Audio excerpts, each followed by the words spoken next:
भारत में पहली बार संगठित तरीके से क्रांतिकारी आंदोलन कोई चलाता है तो वासुदेव बलवंत फड़के थे। नाम याद ही रखना भाई, क्या नाम है? वासुदेव बलवंत फड़के। भारत में पहला संगठित क्रांतिकारी आंदोलन, शब्द पे ध्यान देना आप।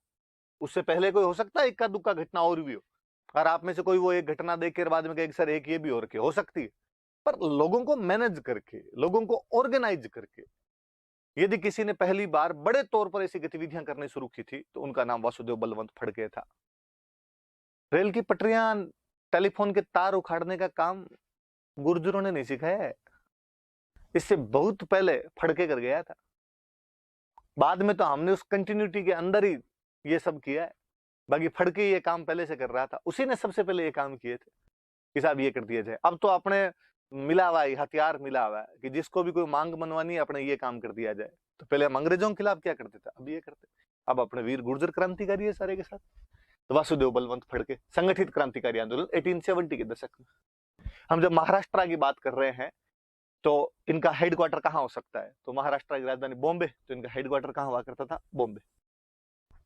अच्छा, मैं कह रहा हूं कि लोगों को संगठित किया, तो कौन से लोगों को संगठित किया? तो वहां एक ट्राइब थी, रामोसी,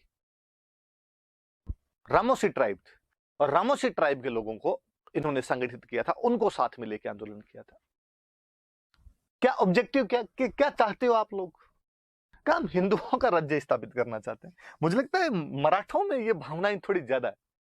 महाराज छत्रपति शिवाजी से लेकर बाला साहेब ठाकरे तक ये भावना उनके अंदर बलवती है, उनमें हिंदू राज्य वाली भावनाएं थोड़ी उफान मारती है।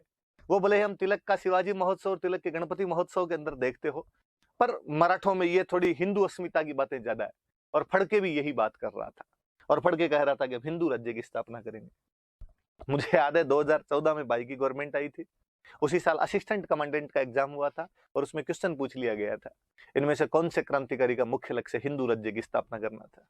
वासुदेव बलवंत फड़के। मुझे लगा यार सरकार चेंज होने से पेपर वाले पे भी कैसे फर्क पड़ता है, उसका अच्छा सा उदाहरण ये है।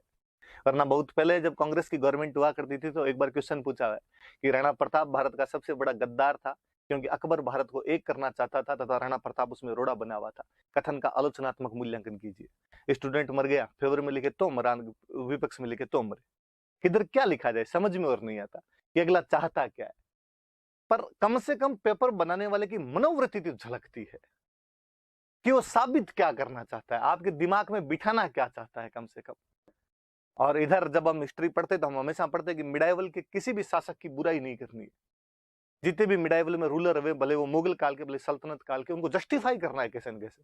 अब जब जस्टिफाई करना है तो राणा प्रताप को गद्दार जस्टिफाई करना पड़ेगा, और आपको बताना पड़ेगा कि साहब अकबर किस प्रकार पूरे देश को एक करना चाहता था, और उसमें मेवाड़ जैसा तुच्छ सा छोटा सा राज्य रोड़ा बना हुआ था उसके अंदर।